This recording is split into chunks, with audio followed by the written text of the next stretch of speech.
When a narcissist is angry, they will do these 5 sadistic things to make them happy. Narcissists see the world very differently than you, and I do. What brings us joy may seem mundane to them. What exactly fascinates them, though, is a different story. But in this episode, they'll open up about the 5 wacky things that amuse and fascinate them. What are we waiting for? Public shaming is priority 1. It's a game they really enjoy and are really good at. They will easily be able to make fun of and embarrass you in public. You may wonder why they act in this way. Because it makes them feel like they have power over you, that's why. They enjoy showing off how superior they are to others.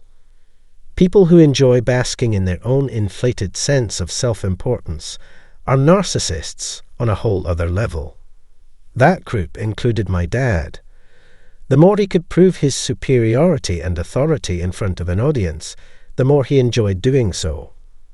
They can get the audience laughing by pointing out your flaws and errors. You feel more and more humiliated with each cutting remark, which only encourages them to keep up the pressure.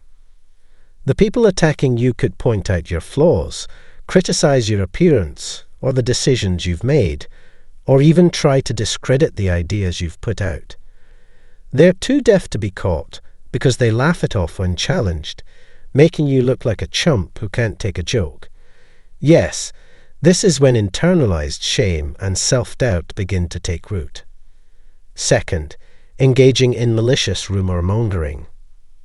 A narcissist's favorite activity is tearing you down behind your back while appearing to be the picture of virtue right in front of you. It's strange, but they take delight in spreading false information and engaging in gossip because it helps them forget about their boredom and gives them a sense of superiority. Their goal is to foment discontent, play a game of divide and conquer, and control the story by inserting misleading information. To add drama and fuel debate, they will make stuff up and embellish stories. Worse yet, in an effort to gain power over you, they may even reveal your secrets to the competition. Their plan is quite clear: to brand you as mentally ill, unstable, unpredictable, and unfit for society. They want to ruin your reputation, so they propagate false reports about you that make you sound as unreliable as your lousy work or irresponsible personal life.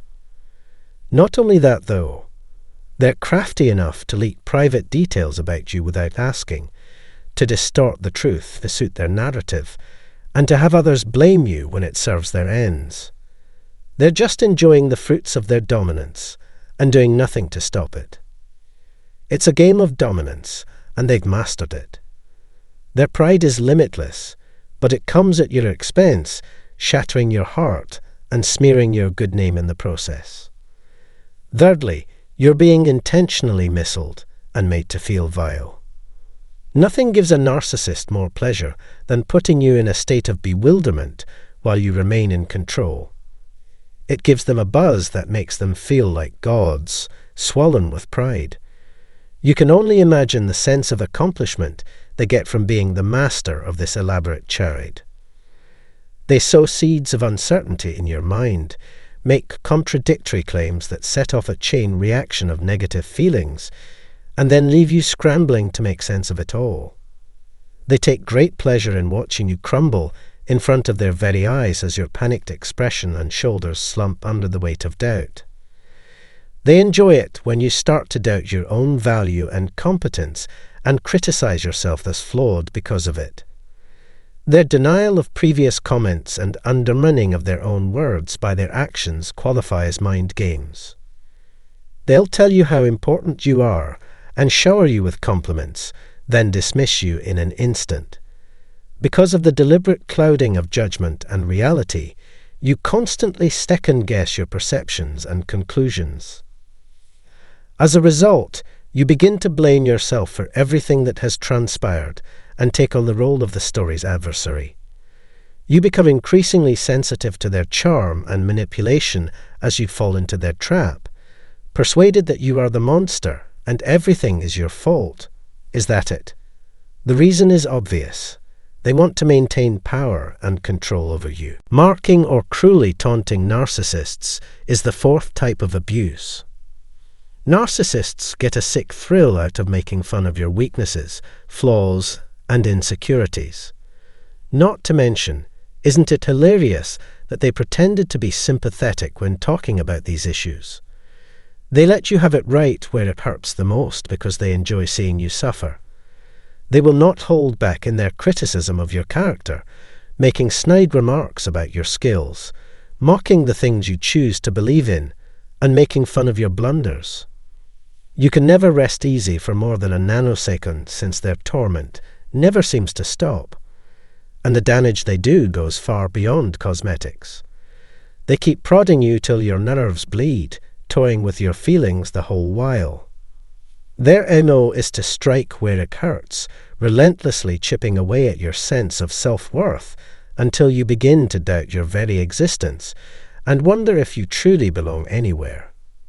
You have to put on a lot of masks just to get a little bit of acceptability among them. You can't even pretend to be who you really are.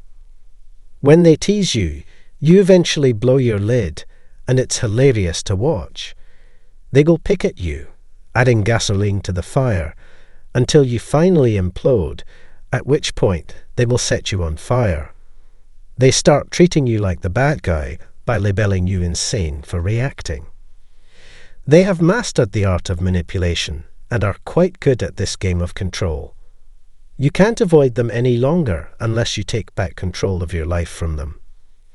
Having fun with actual bodily pain or discomfort was point number 5 in the previous paragraph. It's hard to understand how some narcissists can take joy in seeing you suffer. You're left wondering how the person who just claimed to love you can find pleasure in your suffering. I remember my cohesive narcissist mother crying and my malignant narcissist father laughing like he was at a comedy performance. I was sickened since it didn't make any sense. They will actively sabotage your plans and withhold information in an effort to ensure that you are injured or killed.